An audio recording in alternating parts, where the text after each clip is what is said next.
Dari lembar demi lembar rupiah yang seharusnya jadi bekal dapur, terselip begitu saja ke tangan panitia kontribusi. Istrinya tahu, setiap hari tahu, tapi ia tak kuasa menghentikan itu. Karena setiap kali ia protes, jawaban yang datang hanya satu: sabar, sebentar lagi cair. Malam-malam mereka bukan lagi tempat canda sederhana, melainkan medan perdebatan yang mengoyak hati. Apa kau tidak lihat dapur ini semakin kosong? Apa kau tidak dengar anak kita mulai malu dengan seragamnya? Tapi suaminya tetap bertahan, masih percaya pada mimpi pencairan. Sementara rumah tangga mereka semakin rapuh. Dan di balik pintu kamar, anak-anak hanya bisa pura-pura tidur sambil mendengar semua teriakan, nangisan, dan keheningan yang lebih menakutkan dari apapun. Ketika beban hidup terasa makin berat, di tengah harga kebutuhan naik, pajak kian mencekik, dan hukum lebih tajam ke bawah daripada ke atas. Janji pencairan dana amanah hadir bagaikan narkotika yang memabukkan. Bukan lewat obat, tapi lewat kata-kata manis yang beredar di warung kopi, di pangkalan angkot, hingga masuk ke ruang keluarga paling sederhana. Janji itu bukan sekadar mengikat, tapi menular menjadi candu yang perlahan merobek sendi-sendi rumah tangga. Di titik inilah kisah seorang sopir angkot bermula. Seorang kepala keluarga yang memilih percaya demi secercah harapan yang justru menyeretnya lebih jauh ke dalam luka batin. Di balik setir angkot, ia hanyalah satu dari ribuan lelaki yang menggantungkan hidup pada uang receh penumpang. Hari baik berarti bisa membawa pulang beras 5 kilo. Hari buruk berarti pulang dengan wajah murung, menyembunyikan dompet tipis di balik kantong celana. Di rumah, sang istri bukan sekedar ibu rumah tangga. Tangannya keriput bukan karena usia, melainkan karena sabun cucian dari rumah ke rumah. Setrika panas sudah menjadi teman sehari-hari, hanya untuk menambah beberapa lembar rupiah yang terasa tak pernah cukup. Dua anak mereka, satu di bangku SD, satu lagi di SMP, berdiri di persimpangan masa depan. Mereka butuh ongkos sekolah, buku, seragam. Namun seringkali yang sampai ke tangan hanyalah janji. Nanti kalau ada uang lebih. Hidup keluarga ini sebenarnya sederhana. Ibarat perahu kayu tua di tepi sungai. Tetap bisa mengapung, asal tidak terlalu banyak beban. Namun pada suatu malam, sebuah beban baru datang dalam bentuk cerita manis di warung kopi pangkalan. Seorang kawan bercerita tentang harta amanah, tentang uang besar yang katanya sudah menunggu, hanya butuh sedikit kontribusi untuk membuka kuncinya. Janji itu terdengar bagai kunci emas untuk membuka pintu nasib. Malam itu di ruang tamu sempit, sang suami membuka percakapan dengan istrinya. Tapi percakapan itu bukan lagi sekedar kata-kata, melainkan benturan dua dunia. Dunia harapan semu dan dunia kenyataan dapur yang butuh asap. Malam itu, lampu redup di ruang tamu. Meja kayu tua di tengah ruangan menjadi saksi pertarungan dua suara. Sang suami duduk dengan mata berbinar, seakan baru saja menemukan jalan rahasia menuju surga dunia. Kontribusi ini tidak seberapa, katanya.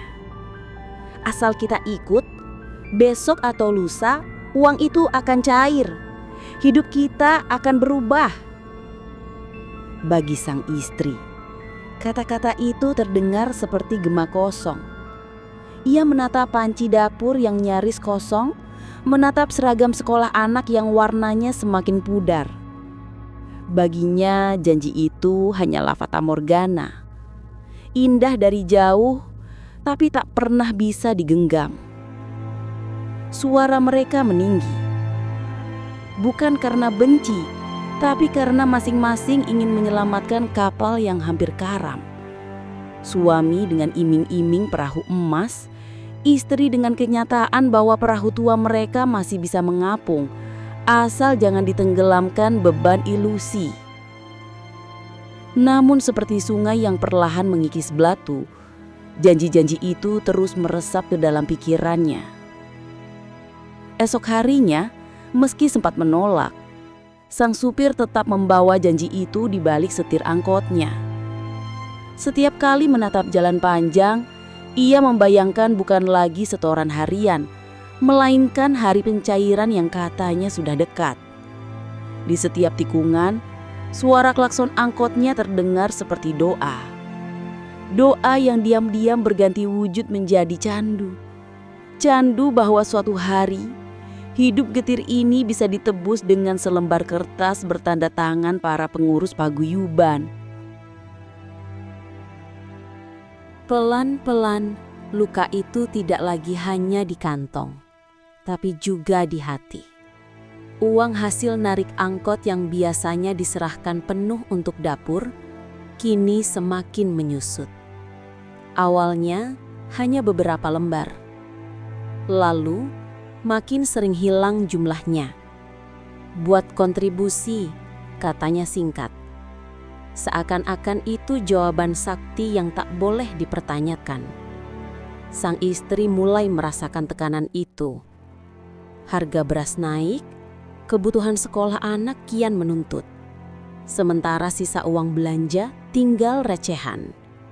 Di dapur, suara wajan kosong lebih nyaring daripada janji manis para pengurus.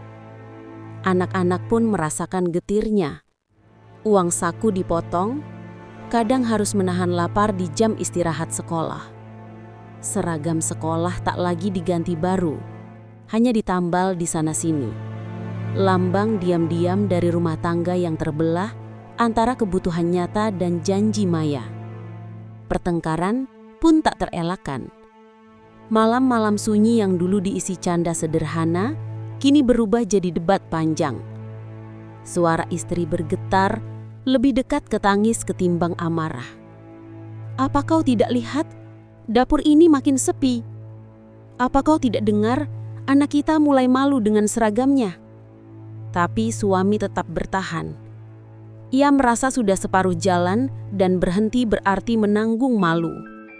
Maka, ia memilih menambah setoran meski harus mengorbankan kebutuhan rumah tangga.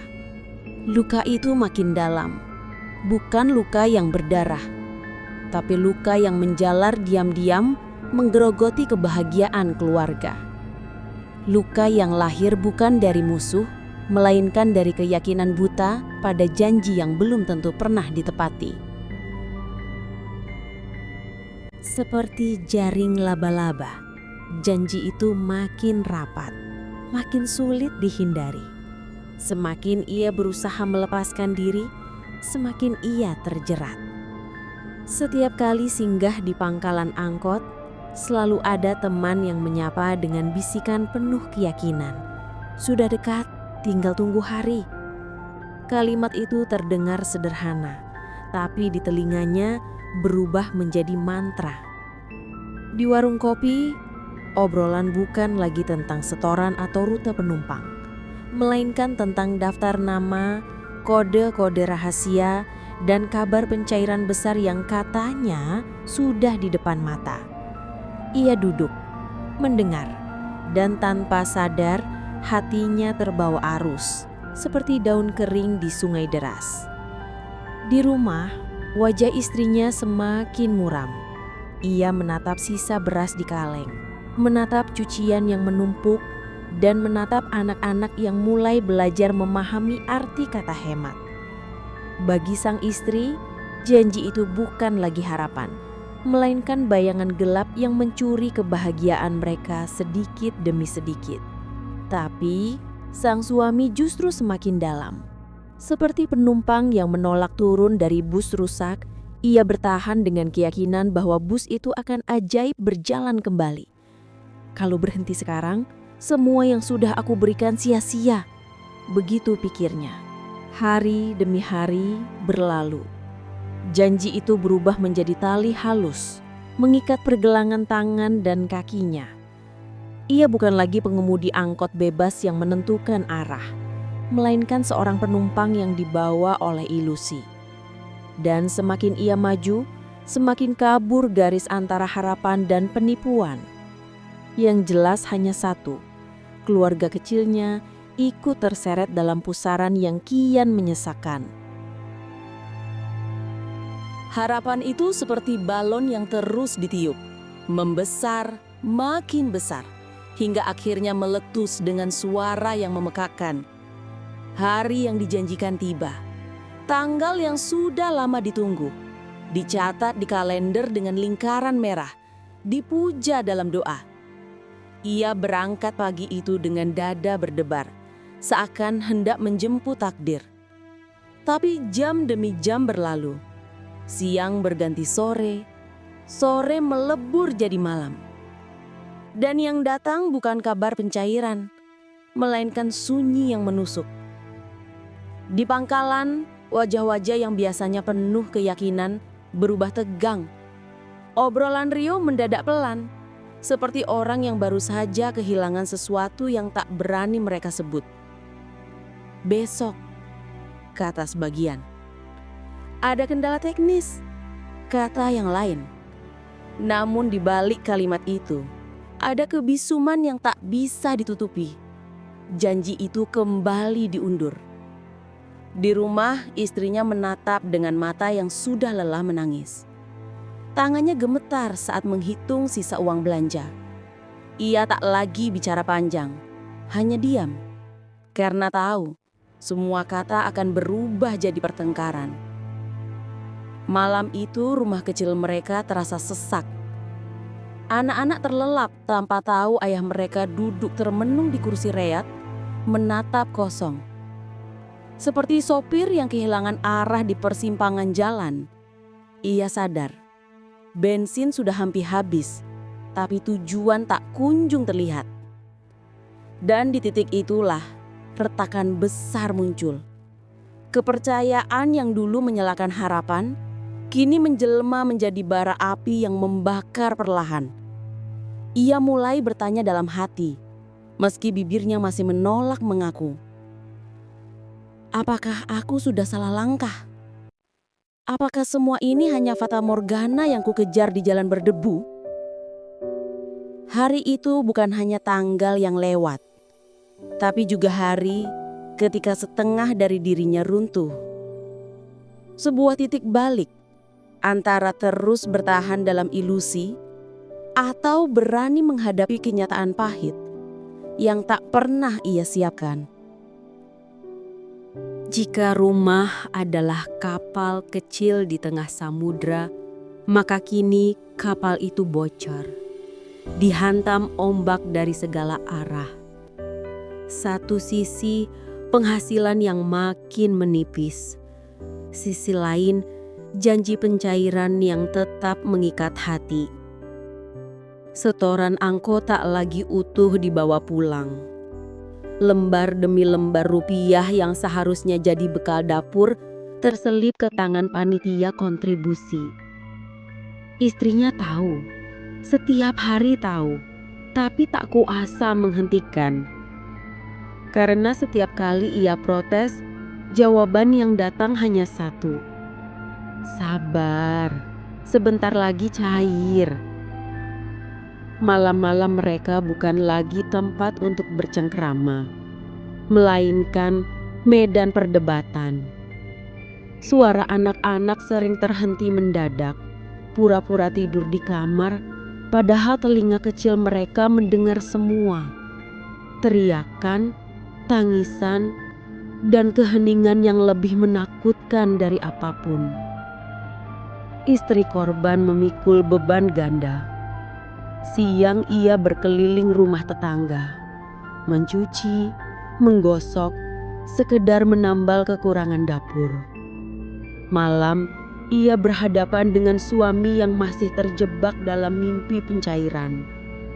Baginya, itu bukan lagi soal uang, melainkan soal keyakinan yang telah membutakan.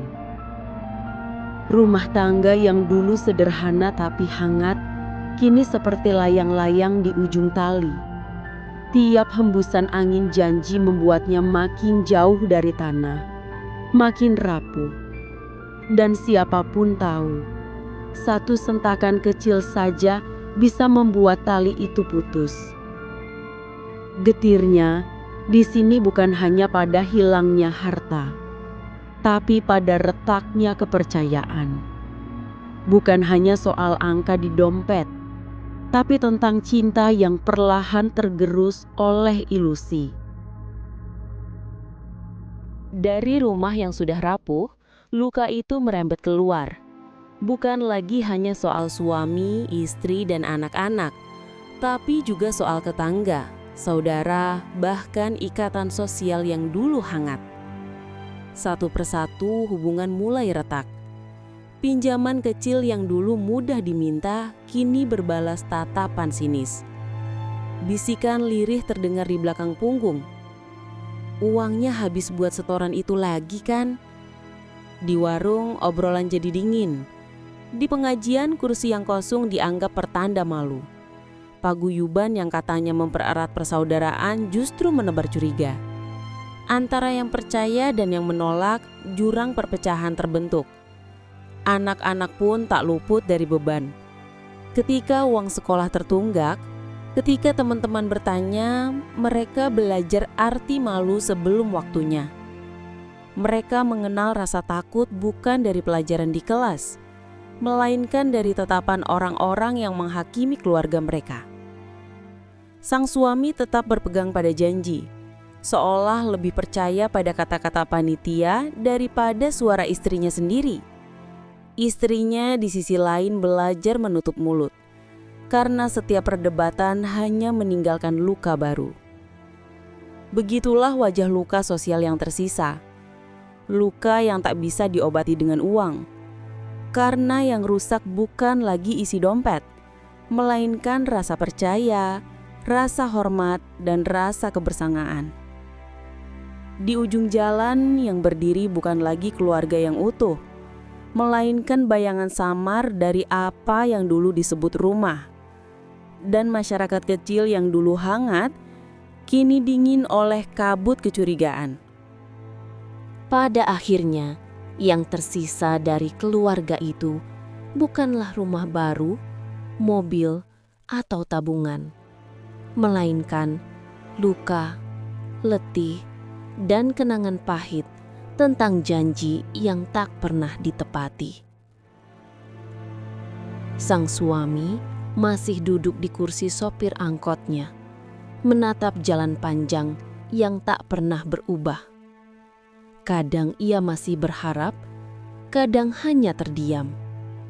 Suara keyakinannya tak lagi lantang, lebih sering bergetar, seperti doa yang tak tahu harus ditujukan pada siapa.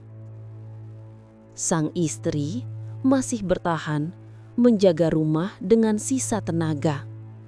Bukan lagi dengan harapan besar, tapi dengan ketabahan kecil yang ia jahit dari hari ke hari. Ia tahu anak-anak butuh makan, butuh sekolah, butuh kasih sayang. Meski dunia di luar sana sibuk memperbincangkan kehancuran keluarga mereka. Dan anak-anak itu tumbuh dengan pertanyaan yang mungkin tak pernah mereka ucapkan keras-keras. Mengapa ayah lebih percaya pada janji asing daripada pada kami yang di rumah? Inilah wajah getir dari yang disebut harta amanah.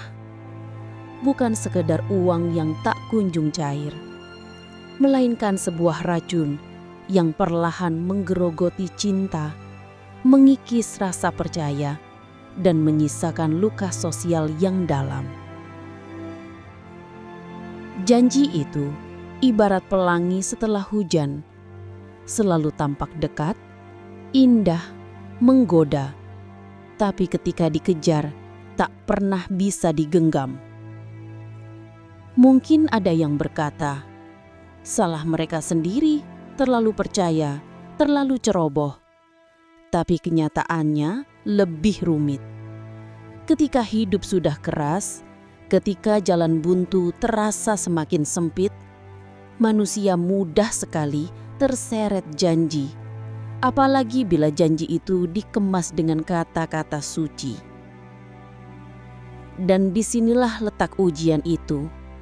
Apakah kita bisa membedakan amanah yang sejati dengan sekedar ilusi yang mengatasnamakan Tuhan? Harta sejati bukanlah setoran yang ditunggu cair. Harta sejati adalah iman yang tetap teguh, keluarga yang tetap utuh, dan kejujuran yang tak pernah ditukar demi mimpi kosong. Sebab pada akhirnya, yang menyelamatkan manusia bukanlah fata morgana pencairan, melainkan kesadaran sederhana untuk berkata cukup. Itulah amanah yang sebenarnya, dan itulah warisan sejati untuk generasi setelah kita. Janji pencairan itu tak pernah datang.